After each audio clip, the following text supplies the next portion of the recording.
Some careers don't crash, they get buried, quietly, subtly, permanently. In this episode of Rainbow Spotlight, we uncover 5 Hollywood careers that vanished right after a gay rumor hit. No headlines, no scandal, just roles that never came and phones that stopped ringing. From teen heartthrobs to action stars on the rise, these men didn't need to come out. Just seeming maybe queer was enough. And by the time anyone noticed, it was too late. Top 3 will hit harder than you expect, because his silence wasn't protection. It was survival. Have you seen this happen before? Tell us in the comments. Where in the world are you watching from? And if this story matters to you, subscribe for more untold LGBTQ+ truths that Hollywood would rather forget. Because sometimes the biggest scandal is silence.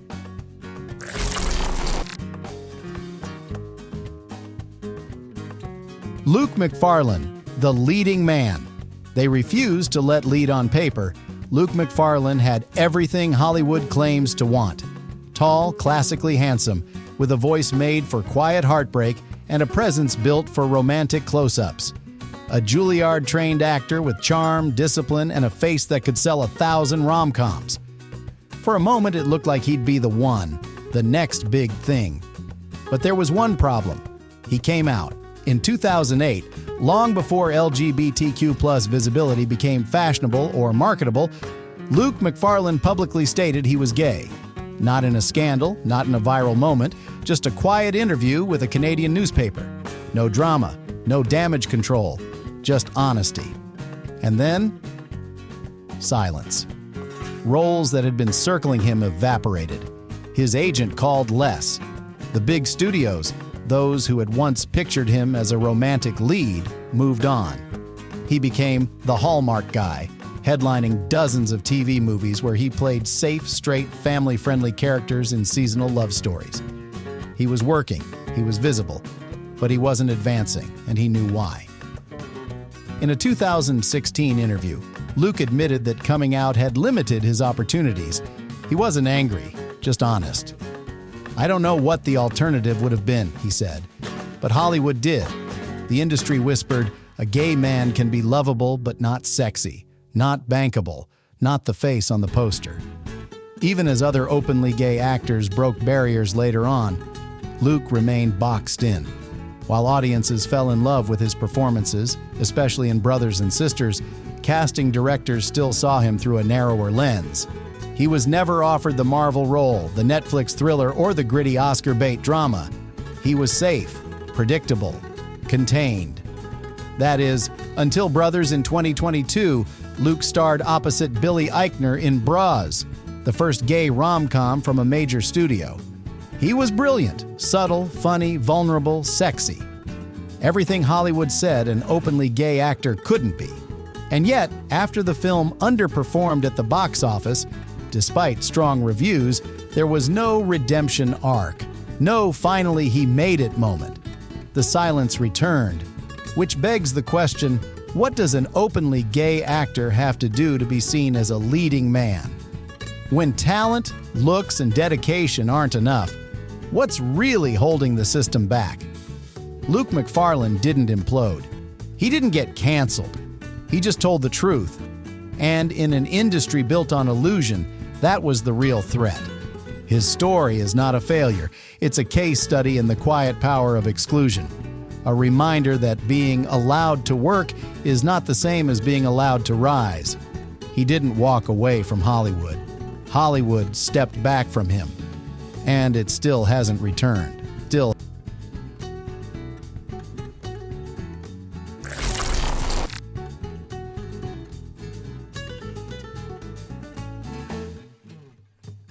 Matthew Montgomery, the indie star. Hollywood refused to touch. Matthew Montgomery is the kind of actor you discover too late. Soft-spoken, but intense. Beautiful in an offbeat classic way. Queer without apology. If you know queer indie cinema, you know him. And if you don't, it's not your fault. Hollywood made sure you wouldn't. In the early 2000s, Montgomery was poised to become something rare. An openly gay actor who led love stories. Not coded, not tragic, not comic relief, Just queer men falling in love, living, breaking, healing. He starred in films like Long-Term Relationship, Back Soon, and Role Play, each one a low-budget gem that dared to put gay love front and center without shame or subtext. And Matthew? He didn't hide. He didn't wait for the right moment. He was openly gay from day one, bold, brave, and for traditional Hollywood, unacceptable. Because this wasn't the 2020s. There were no streaming platforms begging for LGBTQ+ rom-coms. There were no major studios normalizing queer intimacy on screen. And there certainly wasn't room for a gay man to own the romantic lead outside of the shadows. Casting directors didn't call. Not because he couldn't act, but because he'd already answered the question everyone else was too afraid to ask. Producers told him off the record that while they admired his work, it was too niche. That America wasn't ready for a gay leading man, that it was brave but not marketable.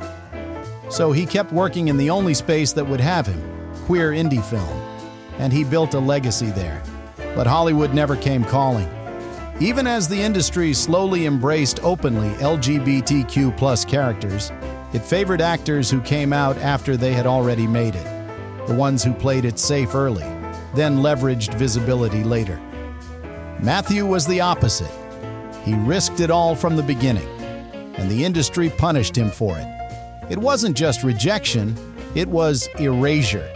To this day, most audiences don't know his name, and that's by design. His story matters because it's not about failure. It's about being filtered out. Not because he wasn't good enough, but because he was too honest, too early. Now in his 40s, Matthew continues to act, write, and advocate for queer voices. He married writer, director Steve Callahan, and their real-life love story became part of the films they made together. He never stopped believing that being visible matters, even when Hollywood did everything it could to make him disappear. Drop a 3 if you believe Matthew Montgomery deserved more than indie margins and should have been a household name.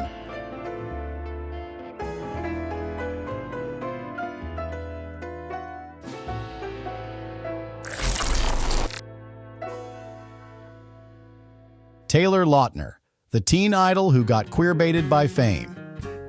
In 2009, Taylor Lautner was everywhere. He had the abs, the smile, the Jacob Black mystique. Twilight fans weren't just obsessed, they were feral. The media branded him the next big thing, an all-American action lead, a teen dream with box office promise. And then, he vanished. No public meltdown, no box office bomb. Just a quiet, awkward fade from the A-list. Why? Behind the headlines, a quieter narrative was forming. Lautner's fame wasn't just fueled by talent, it was curated through mystery, including relentless rumors about his sexuality. For years, the tabloids speculated, is Taylor Lautner gay? And the machine didn't exactly shut it down. Magazines asked, interviewers probed. Tumblr ran wild with theories, fueled by his soft demeanor, fashion sense, and carefully curated personal life. Lautner never came out, but he never quite denied. In some interviews, he smiled and shrugged. In others, his team jumped in with quick redirects. It was the golden era of media queerbaiting, when studios and PR reps realized that hinting a heartthrob might be gay could spark engagement without commitment. Taylor became a symbol, willingly or not, of a closeted archetype. And whether he wanted to or not, he played along. But as the rumors grew louder, casting calls grew quieter. Why? Because Hollywood doesn't like ambiguity, unless it can control the narrative. And Taylor Lautner was caught in between, too feminine for action films, too masculine for romantic comedies, too famous to be ignored, too rumored gay to be trusted with middle America. And the studios backed off. Instead of launching into leading man status, Taylor found himself boxed into awkward cameos, kids' movies, or indie projects that never landed. By the time he tried to rebrand post-Twilight, the heat had cooled, and the industry had moved on. He's never publicly addressed the rumors in depth, and maybe that's the point. The real scandal isn't his orientation, it's how his image was used against him.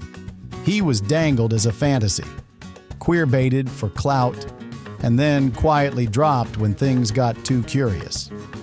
Now married, happy, and largely removed from Hollywood's gaze, Lautner has resurfaced on social media with humor and honesty. But the question lingers, what would his career have looked like if he'd been allowed to just be, without being branded or baited?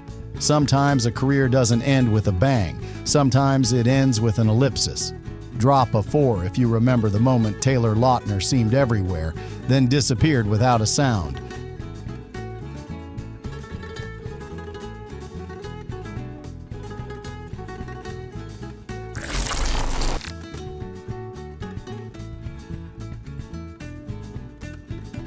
Shawn Ashmore, the X-Men star who disappeared right after the Whispers. At one point, Shawn Ashmore looked like he was about to be the guy. A breakout role in X-Men as Iceman launched him into pop culture as a relatable teen mutant with a sweet face and subtle swagger. Unlike the more macho leads of the era, Shawn's energy was softer, approachable, maybe even a little vulnerable. And it worked. Fans loved him. Studios started circling. He had the franchise, he had the range, he had the look. But then came the Whispers. In the mid-2000s, forums and gossip blogs began speculating about Shawn's sexuality. Not based on a statement, there never was one. Not based on a scandal, because there wasn't one, but because of his softness, his smile, his refusal to play the Hollywood alpha. Suddenly that quiet, sensitive charm, what made him unique, became the very thing that threatened his rise. Though Shawn has only ever been publicly linked to women and is married with a child, the rumors didn't go away. Instead, they grew louder every time he took on a role that leaned gentle or didn't read as traditionally masculine. And in an era when studios still worried about marketability, that was a red flag. He was slowly edged out of the spotlight. He didn't crash, he just faded. While his X-Men co-stars landed leading roles in rom-coms, thrillers, and prestige dramas, Shawn was relegated to side characters or straight-to-DVD releases. He kept working, but the machine that once hyped him fell silent. Insiders later noted that studios were hesitant to invest in him as a romantic or heroic lead, just in case. Not because of proof, but because of perception. And that's where the real scandal lies. Hollywood never had to say, "We're not casting him because we think he might be gay." They just didn't call back. What makes Shawn's story sting is how quietly it happened. He was never outed. He was never defiant. He just didn't correct the rumors. And in a system obsessed with image, silence was enough to tank momentum. Years later, he reemerged in The Boys and a few gritty indies. Strong performances, subtle power. But the peak? It never came back. And the franchise that made him famous? They barely acknowledged him in later films. Was it homophobia? Cowardice?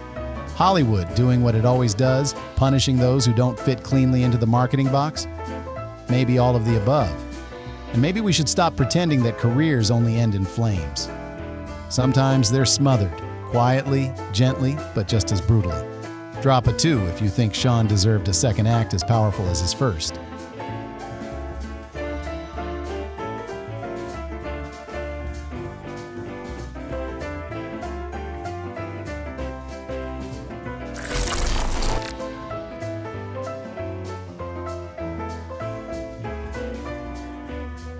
Freddy Smith, the soap star who played gay. Too well in the world of daytime television, Freddy Smith was a rare kind of breakout. When he joined Days of Our Lives in 2011 as Sonny Kyriakis, an openly gay character in a legacy soap, it was a big deal. Gay men weren't often leads in that world, let alone romantic leads. But Freddie played Sonny with grace, depth, and a surprising natural chemistry with Chandler Massey, who played his love interest, Will. Together, they became Wilson, the first married gay couple in American daytime TV history. Fans adored them. Ratings soared. Awards followed. And yet, Freddie's career never took off beyond that studio lot. Why? It wasn't talent. He won a daytime Emmy. It wasn't visibility. He was in a prime soap slot for nearly a decade. It was that Freddie, a straight man, played gay too well. So well, in fact, that rumors about his sexuality became louder than the role itself. The speculation came fast. Tabloids asked. Social media dissected. Blogs published, "Is Freddy Smith gay in real life?" like it was breaking news. And while Freddie always maintained that he was straight and had a girlfriend, now wife, the whispers never really stopped. Casting agents began to see him less as a leading man and more as the gay guy. Producers hesitated. He became pigeonholed. Not because he was gay, but because he played it too convincingly in a world still afraid to separate actor from character. In interviews, Freddie handled it all with grace. He praised the LGBTQ+ community, respected the weight of the role, and never complained.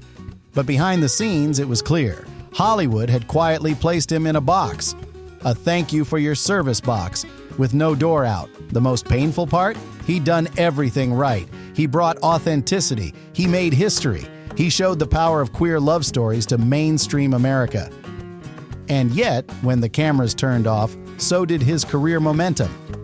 In 2020, Freddie exited Days of Our Lives. Since then, silence.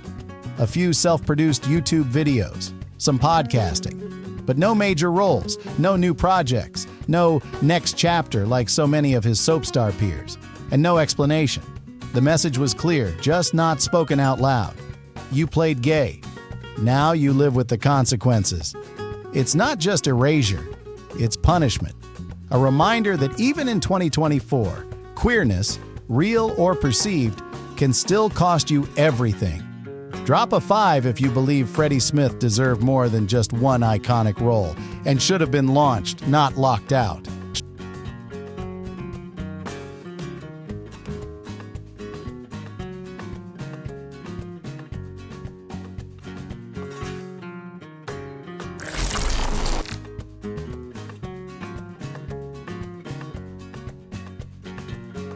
Not every scandal makes headlines. Sometimes the silence is louder than any accusation. In this episode of Rainbow Spotlight, we looked at 5 careers that didn't end in disaster. They ended in discomfort, in doors that never opened, in castings that stopped calling. Not because these men weren't talented, but because the industry assumed. They played a gay role. They dressed a certain way. They didn't deny the rumors fast enough, and Hollywood made them pay. Top 3 still hurts the most because it wasn't just erasure, it was strategic invisibility. These stories remind us that even in 2024, queerness, real or rumored, can still be a liability in entertainment. So let's talk about it. Which one hit you the hardest? Drop a number, 1 to 5, in the comments. And while you're at it, where are you watching from? We read every single country, city, and heart. Don't forget to like, subscribe, and turn on notifications, because next week, we're uncovering the gay love story Hollywood still refuses to name. They can hide it. But we remember, only on Rainbow Spotlight.